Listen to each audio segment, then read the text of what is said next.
I have many OCs. Some I care for a lot and some that I completely forgot existed. However, I will change that by redesigning my characters for the need of wanting to make a comic in which I really don't want to think how do I present the beginning of the story. So without further ado, let's get on to the video. Okay, so I like to create characters based on my dreams if I really like the concept of the dream. These characters all came from a dream that I had like 1 or 2 years ago about a plant-based zombie apocalypse. In this apocalypse, people would start to have their body parts turn into wood, and it was like hot potato where you can give the infection to someone else, and if you run out of time, then you suffer the consequences. With this, I made it so that staying with the infection for 6 hours causes you to be fully infected and frozen into wood, and then can turn into a humanoid plant or bug. In what I have planned is that there's a case of amnesia with our protagonist, which I think I got inspired by a character on Webtoon on. I saw a short video on it, and I guess I applied it onto the main character for my story. The first character I'm redesigning is our protagonist, who she is referred to as Nightshade.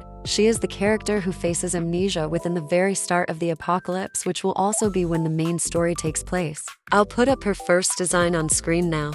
If I was to successfully go ahead and make a comic for this, I would want to create a hairstyle I would be okay with drawing repeatedly. So I went and drew a half up and half down style for her. I would definitely want to add flashbacks to the story, like every story, since that is a way people get to understand why a character acts a certain way. I haven't thought much about backstories for characters, which I intend to change. I won't hide the fact that she has a big contrast from her now to who she was. For the next character, he is the one I have the least thought for. He is a fully infected character with his consciousness intact. He is recently infected and is struggling to cope on with the situation since he never expected an apocalypse. I'll pull up his old design on screen.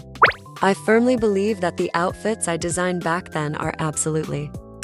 I genuinely had little to no idea whenever I made clothes, and especially when choosing colors. I also chose to not give him shoes and make the feet more, but I forgot to mention, his name is Koros. I wanted to make him look comfortable, unlike my old design. Not to mention that I slightly changed the color palette by removing the green from the hair and putting it in the eyes instead. I also chose to make him wear a cat jumper so it can give me an idea on his past. For his personality, he is pretty shy and kind of a wimp. And I chose to make his hair more brunette, since I didn't want to make it the same color as the skin, as for me I don't find it appealing. As you'll partially see, I was sketching up a character and I'll never finish it. I was going to also redesign a character named Tropy, but I had zero clue on just how to redesign her, so I gave up, but I'll redesign her at a later date. For the last character W of this redesign, I had to change his name from Neo to Ian since it seemed too similar to another character I have a video about. I'll put his old design on the screen.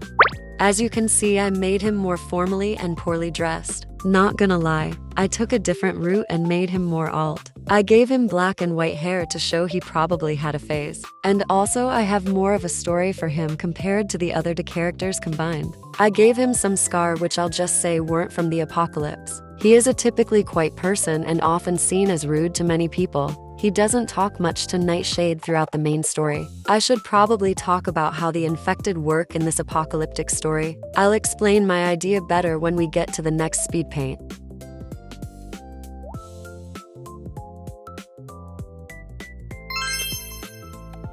Okay, so my idea for the infection is that your body parts turn into wood after 6 hours of the infection. Within half the time, people can make contact with another person where the infection is spreading, and it'll give the other person the infection whilst the previously infected is temporarily cured. After the 6 hours, they'll be stuck into a wooden statue kind for a minimum time of 24 hours. There's no limit to how long they'll be in that state for. But when they are out of that state, they can either be infected into a plant state or a bug state. If the person is a plant state, they lose their consciousness and acts like a typical mindless zombie. If they are in a bug state, they will keep their consciousness and heighten the person's main emotion before the infection. Let me know in the comments if you like this idea. It's pretty new for me since I have been rebuilding the story, but it makes sense in a way for me. Also, if you have gotten this far, comment a 4-leaf clover emoji, so I know you've been watching this far. Also, I managed to get 50 subscribers on here, so thank you so much for this. Now back to the story. In the art piece,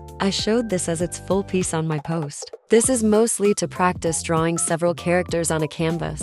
However, I also use this to draw the slightly canon couple. The relationship is complicated, but you could gather from the main part of Nightshade's story being her amnesia. For an unknown reason, Ian thinks that it is better for her to not remember him, despite loving her deeply. This also shows how Nightshade looks before the apocalypse, only giving her a slight hairstyle change and also her not having slight holes in the right side of her clothing. As you see from the speed paint, she is very happy and loud and much different in comparison. The only thing I will mention about the contrasting personality is that she used to act like the way she acts now after the amnesia. If I manage to draw infected plant-based design, I'll put it onto the screen so you can see a difference between Koros and a plant-based infected person. I don't really have much knowledge on plants, like I almost passed science but I only have the little knowledge from that to make this story, but I will research plants and bugs for this story, but not right now as I've been trying to reconnect my motivation for art. In my drawing, I was questioning if I should have the pink in Nightshade's hair before the apocalypse or not, since there could have been a reason for me to make the pink hair more sudden. This drawing is also the first time I use a textured brush as a smudge tool, and I honestly really like it and intend to add it onto future artworks. I don't exactly have anything else to say for the story, mostly since I'm hiding it so I can show it in the future, so with that you can just enjoy the rest of the speed paint.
This is all I have for this video. I hope you liked it. Let me know who is your favorite. I definitely have favorites. And with that, have a good morning, afternoon, evening, and night.